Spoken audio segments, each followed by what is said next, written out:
Yeah, wow. That is intense, man. That is wow, that's crazy because I think I had a lot of anxiety personally. And I think we all had a very similar story. Like we all had a reason that brought us to learning self-help, self-development, want to work on these social skills. For me, it was a fact that I couldn't look someone in the eyes. I would have actual panic attacks.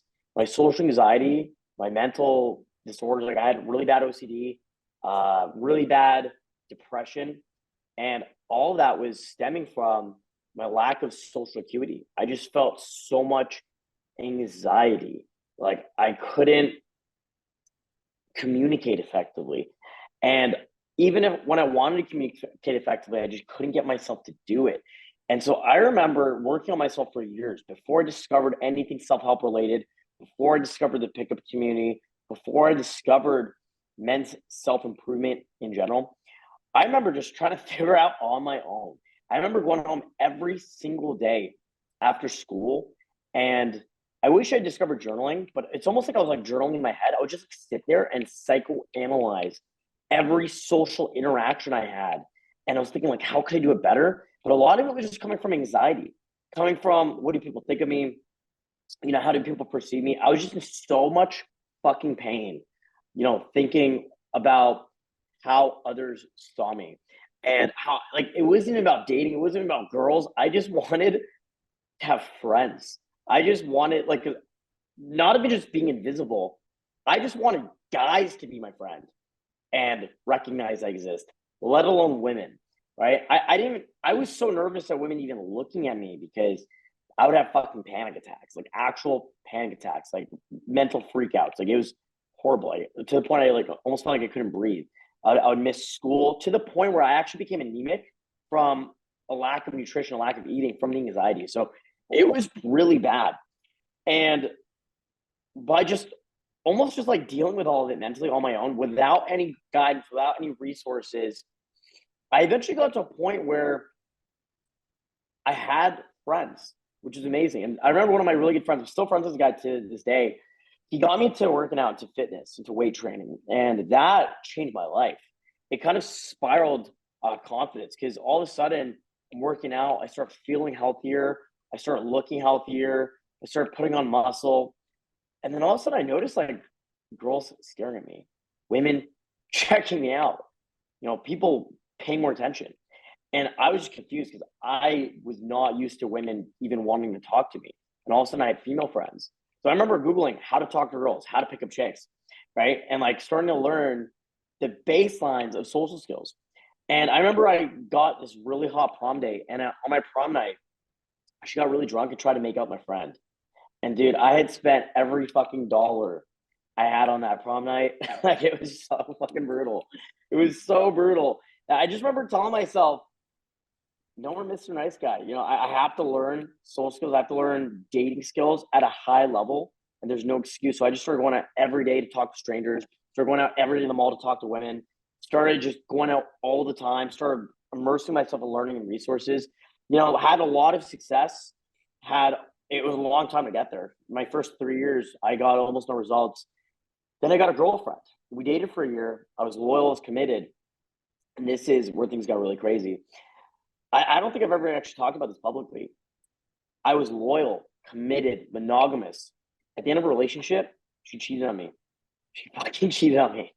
I was devastated, heartbroken because I wanted to talk to other girls. I wanted to sleep with other girls. And I would actually stop myself from doing so.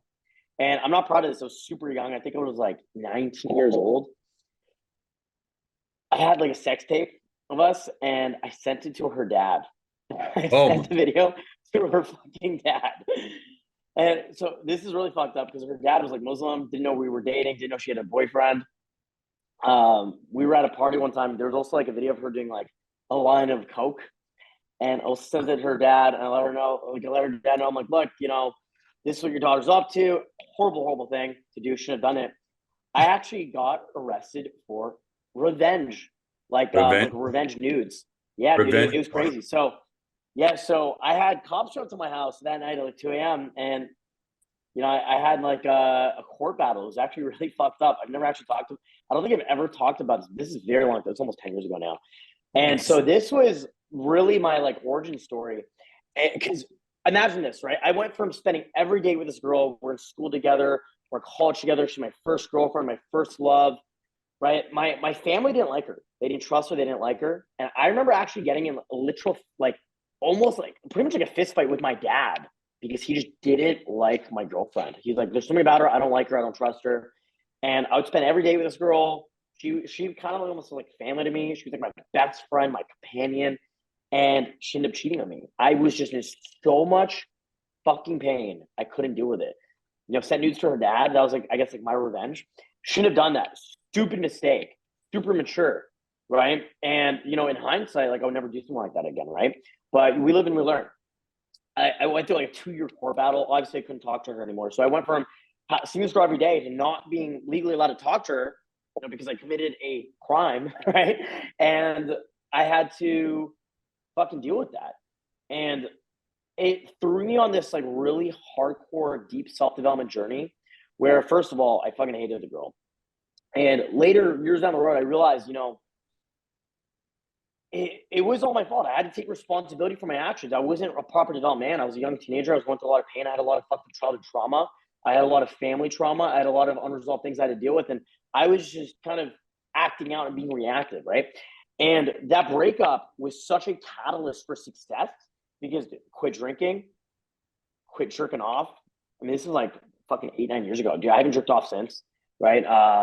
No drinking. I'm years sober. No drugs, no drinking, nothing. Threw me down a path of fitness, meditation, deep self-development. And it just put me to such a high level of, because there was so much pain associated with it, with that whole experience, that I knew that there was no way I could ever allow something like that ever again to happen. That the only clear solution was immense self-development, journaling, affirmations, fitness, meditation, networking, travel, and just putting my best self out there. And I even coached, mentored, and trained. I don't know how much money I've spent on coaches, courses, mentors, guidance, but probably like at least $500,000 US the last 10 years. Wow. Like every dollar I've fucking made, I would just reinvest into coaches, mentors. And it got me to a point where at 27 years old, I'm a millionaire. I'm super successful. I've coached thousands of guys and I've had immense dating success because I've just been surrounded with such high levels of like almost militant levels of high level decision making and deep thought behind every action I take, because I had that background of impulsive decision making, as well as just immense self-development work and high-level coaches. So I've just gotten coached by so many different people. I have such a high-level council of people who I go to for advice or mentorship or guidance, even today. And it's allowed me to become a very effective coach because I went through so much pain, in my first few years of, learning and practicing social skills. So it was very tough origin story. And I think this is actually the first time I've ever talked about this publicly. I've never actually talked about this online. So I'm glad to be able to share that with you guys. Justin, this is the second time you have incriminated yourself, 2 episodes in a row, and this is our second episode. If you keep this up as your lawyer, I'm going to have to advise you to shut your mouth on the next episode. This is only getting worse. Okay, jokes aside. I don't remember the first time. I don't remember what was the first time.